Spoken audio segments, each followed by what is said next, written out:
Hey, pilot, welcome back to Ready for Pushback. I'm Nick Fialka, coming to you live from the World Studio at my house in the podcast studio. How many of you guys have a podcast studio in your house? I hope none of you, because it just is total like jammed up space at our house above the garage. We have an extra room, and I've created this really amazing studio out of it. And it's grown incrementally. And as you see the show and you've seen me develop over time, man, you've seen a lot of different evolutions, especially on the video side. I promise one day I'm going to try to get these solo shows into video form. I want your feedback. Let me know what you think if you'd like to see that. What's hard for me is I have notes. Like when I do these shows, I have notes and I usually type them out. I spend a couple hours on my front porch typing stuff out, referring to different things, trying to create a mindset for what I want to convey, especially if it's something kind of deep or a little specific. And it's not just a story. I will have a lot of notes. So what I do is I look at my computer, which is not in front of my camera. And I'm a little self-conscious about just reading these notes and creating my words without staring straight at the camera. I feel like the pros can do that. I don't know. Let me know what you think. Send me a message on LinkedIn and let me know if you think I should try to do that, and I might give it a try. But today, no notes on this today. This is all from my mind.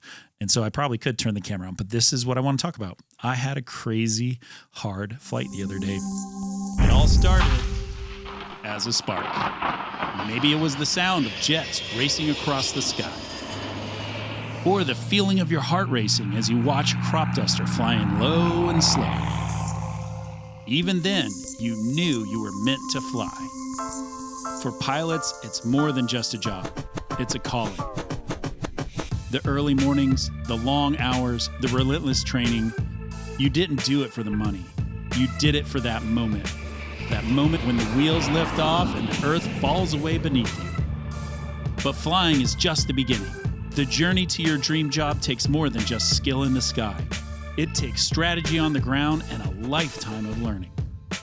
Most pilots don't understand what career opportunities are available in the world of aviation.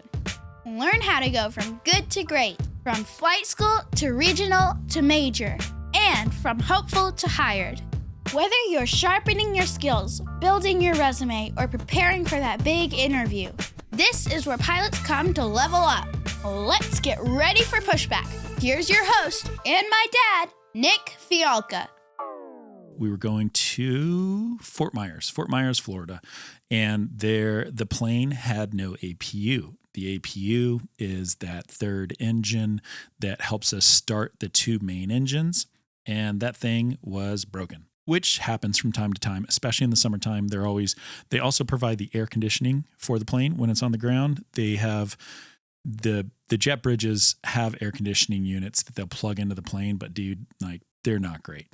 Some of them are great. Most of them are not. And if you're ever on a hot jet bridge, you know the air conditioning is not going to be working well in the aircraft. So they're going to have that APU on, and they're going to be pumping cold air through the APU. Well, that day, we could not because it was broken.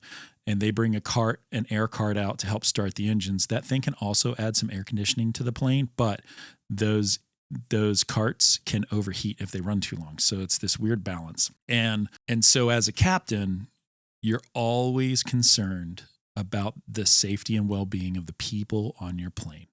And even as a first officer you are, but as a captain, it's like kind of even more so because the first officer's kind of leaning on you to make the right choice on how you want to do it. So you have to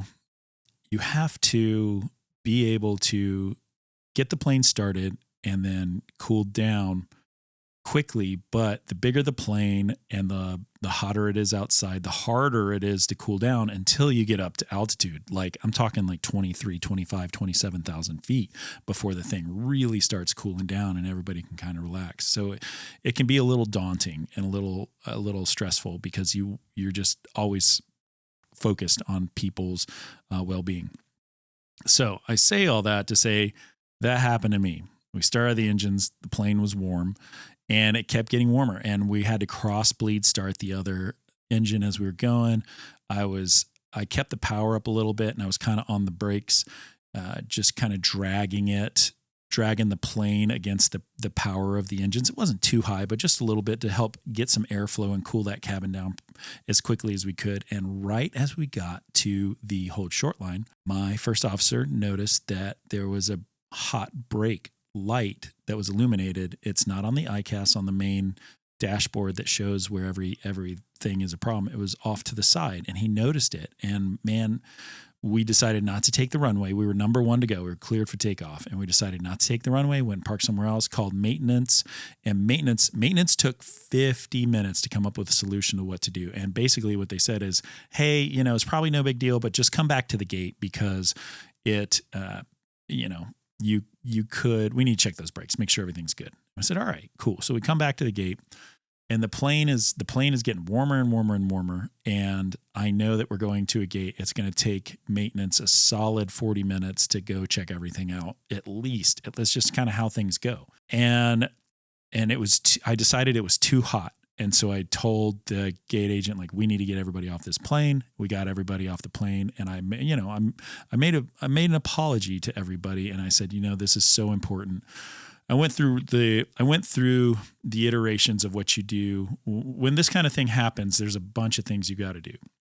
So step 1, get the people off the plane into the air-conditioned building and let them go get a snack, get some water, chill out. And then I had to make some phone calls because I didn't think we were going to be able to cool this plane down enough to be able to load passengers and safely do our job. And so I called the people that you need to call, and that includes maintenance. That includes in my company there are some senior people that need to. If you're going to refuse an aircraft, then they need to know that it's legit. And I've refused plenty of aircraft before in the military. Anybody that's in the military has had that opportunity. But this is the first time in the airline where I've actually had to refuse an aircraft. And I was surprised. I was really surprised at how well it went. Because when I started making those phone calls, everybody had my back. And I love that. Everybody was like, hey, I hear what you're saying. Absolutely, we can completely empathize with the fact that like this plane probably has too much going on, because it had more than one issue, and this had been a chronic problem with this one specific aircraft. So they're fixing it, and that's great. So that means we need to get another aircraft. So where's the other aircraft? Well, the other aircraft's currently flying, and we've got almost 2 hours that we're going to have to wait and get this plane brought in, deboarded, cleaned, and loaded full of these other people so we can finally get down to Fort Myers. And so after all my stuff was done with dealing with not accepting the plane, everybody had already been over to this new gate, and everybody was kind of sitting around. They had brought out snacks and water for everybody, and that was a really sweet gesture. I love that. And my first officer and I went and got a smoothie because it was nice and cold. And then we went over to the gate, and I made an announcement at the gate for the passengers. And I said, hey, everybody, I know everybody's frustrated. I know we want to get to Fort Myers. And I just want to tell you, like, I thought that plane was too hot. And I don't think that we should be in this hot airplane. And so I asked us to get another airplane. And they're bringing this to us. And I know everybody's frustrated. And you've got one gate agent here, and you've got 4 flight attendants that are downstairs that are waiting to meet you. But do me a favor. If you're frustrated, if you want to talk to somebody, if you want to let somebody have it, like, please come talk to me. I want to talk to you. Please just give everybody a pass here. Just all these decisions are my decisions. And I know it's not what we want, but it's what I think is safest for all of us. And so come talk to me. And you know what? People came and talked to me. I had 6, 7 people come and talk to me, and they wanted a little bit more information, and they wanted to know about what an APU is. And some people wanted to know how long it's going to take. And like the good part is, like in that town, like nobody's connecting. Nobody's going to Fort Myers to connect to some other place, but they do have family waiting on them. So everybody got in the plane eventually, and we did our flight. And you know, I was kind of chatty with people and trying to empathize with them and be a person that can listen. And when it was all said and done, I had so many people come up and just be appreciative. And the reason I'm not doing another one of these shows where I'm trying to pat myself on the back, but what I am trying to do is give you a little bit of insight into what the daily part of this, I mean, literally this summer has been chaos with weather and diverts and go arounds and APUs not working and this and that. And that's life in the summertime in the airlines. And so you're going to have these opportunities that are going to be really hard to deal with, but it will give you, it'll give you another boost of strength to be able to have the hard conversations, and you'll get more and more comfortable with them as you do them more often.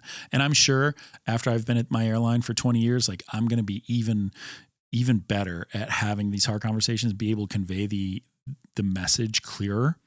And that's important to me. A funny part, if any of you follow me on LinkedIn, you saw that 38 special pic that I took a picture of. One of the guys in the band, 38 Special, which is a classic rock band from Florida. One of the guys in the plane was in the band, and he said, "Hey man, I really appreciate what you said." And he gave me a pic. I was really, it made me smile big. You know, we fly a lot of people from a lot of celebrity kind of things, and you know, they'll give you a head nod or whatever. I never really try to engage anybody, but he came up to me and he said that, and it was very generous and very kind. And it just made me feel like I made the right call, and I did the right thing. And you can do the right thing. You can make that hard call. And one day you're going to have to. It's not going to be comfortable. It's not going to be easy. Maybe you're not going to be at the airline. Maybe you're going to be on the ground at your local airport, and something's going to come up, and you're going to need to make that call when it's time. And so I want you to think about that, and I want you to anticipate it and think about what you would do and how you would do it and how you would articulate yourself. Because just like you prepare for flight training, you need to prepare for having conversations that are not comfortable. And nobody ever wants to do it, but we can do it. And that's the best part of it. So use this as a little brain stretching exercise for you, as my wife likes to say. That's it. I guess, hopefully I wasn't rambling too much, but it was a really interesting event. It was stressful. Boy, was it stressful. I don't like it. I do not like that kind of stuff, but you don't get to choose that. You just have to experience it and make that call. Anyway, that's it, y'all. I'll see you on Monday. Hey, pilot, before you go, make sure that you take a quick second, like and subscribe to the podcast. If you are watching on YouTube, thank you so much. If you're listening on one of the podcast streaming services, you guys are the best. So please like it, subscribe to it. You have a chance, write a quick review. Tell somebody else why this show is awesome.